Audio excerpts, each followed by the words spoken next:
When it comes to non-offensive players winning the MVP in the NFL, there are few and far between. Actually, in the entire history of the award, only 3 players, whether being defense or special teams, have won the trophy.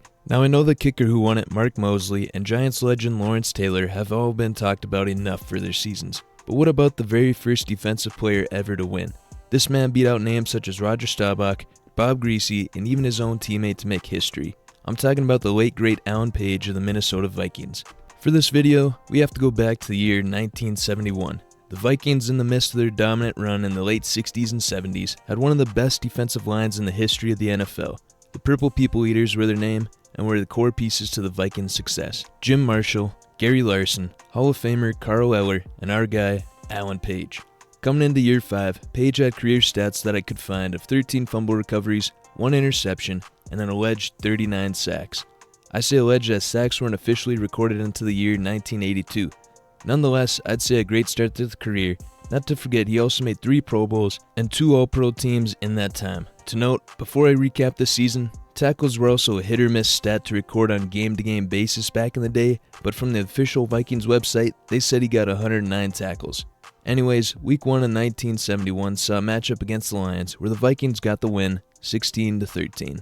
Couldn't find much about him this game, sorry. However, Week 2 versus the Bears, I found some stats. Paige's game included 1 sack, 1 forced fumble, 3 total tackles that I could find, and all of this still resulted in a loss for the Vikings, 20-17. Week 3 against the Bills, Paige was a wrecking ball.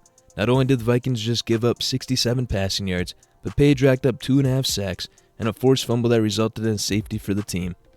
Next game at Philadelphia saw the stats I counted of 1.5 tackles, with that half being a half a sack in a victory.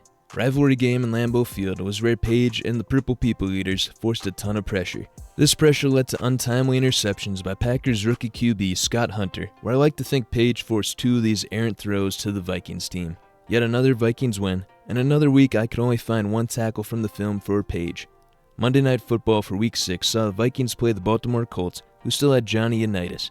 A somewhat boring game offensively, but again, a very close game with a 10-3 Vikings win to go along with Paige getting a half a sack and a tackle for loss. The Vikings' next 2 games against the Giants and 49ers, not much footage of Paige making plays. I do know that Paige had a forced fumble and got a tackle in the win against New York, and potentially a fumble recovery in the loss against San Francisco. You can be the judge of that. In the divisional shutout rematch of the Packers, despite giving up 300 total yards, again, the Viking defense stepped up, a blocked field goal, 2 interceptions, an Alan Paige forced fumble, and a sack, held on for the 3-0 win for Minnesota. Weeks 10 through 11 saw minimal film again from what I could find, however.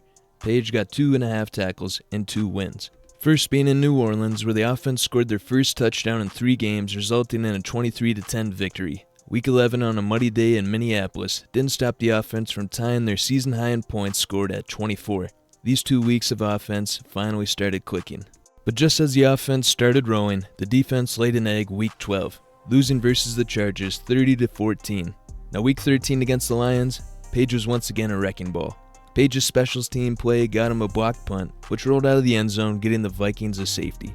He also obtained 1.5 sacks this game, which resulted in a Vikings win 29-10, but also win the NFC North Division. Final game of the regular season saw a matchup against the Bears in Chicago. Here, Paige from film recorded a pass defended to go along with a half a sack that I gave him. Playoffs were now here, and this was back when only 8 teams made it. A divisional matchup against the star-studded Cowboys, who had the likes of Roger Staubach, Lance Allworth, Bob Hayes, and an old Mike Ditka on offense. Not to forget Hall of Famers Chuck Howley and Bob Lilly on defense. This was going to be a tough game. The first half finished in a close 6-3 contest. Paige earned himself a sack and a forced fumble, but the Cowboys recovered. Minnesota's offense once again was stinking it up, but it also didn't help the team miss a field goal attempt before the half to be able to tie the game at 6-all. Because after the half in the third, Cowboys scored 14 points to the Vikings 0. A Cowboys drive in the fourth started near their own goal line, where Paige recorded a tackle, while also getting a sack in the end zone, giving the Vikings a safety. Now 20-5. Minnesota did score a touchdown with 2 minutes left, making it 20-12, but it wasn't enough, and the team lost the game. Probably for the best, as the Super Bowl winner that season was the Cowboys, so if you want to take anything from this loss, it was to the eventual champions. Since the season wrapped up, award time was next on the list. For starters, his end-of-the-year stats included the 109 tackles I mentioned at the start, 2 safeties, 9 sacks, 3 fumble recoveries, and what I could find from counting from the films, 3 forced fumbles as well. To put in perspective how dominant Paige and his defensive counterparts were, the Vikings offense were only 23rd in the league for yards gained, while the defense gave up the second fewest yards. Not to mention the offense only putting up 17 points a game. Anyways, he made the Pro Bowl team in '71, was first team All-Pro, won Defensive Player of the Year. To top it all off, Paige became the first ever defensive player to win the NFL's MVP award. He won by 6 votes, getting 16 of the 60 total votes, and beating out second and third place finishers Roger Staubach and Otis Taylor. This title of the only defensive player ever to win lasted 15 years till Lawrence Taylor won in 1986, but still, being the first is always monumental. I'm always shocked with how little coverage Alan Paige gets for what he and those Purple People Eaters did in their heydays. Paige of course became a Hall of Famer when he finished out his career, and is still one of the least talked about MVPs, I dare say, in history. But now you viewers know of the first defensive player to win MVP in the league's history. If you wouldn't mind hitting the like button, the subscribe button, and hitting the bell notifications. Thank you.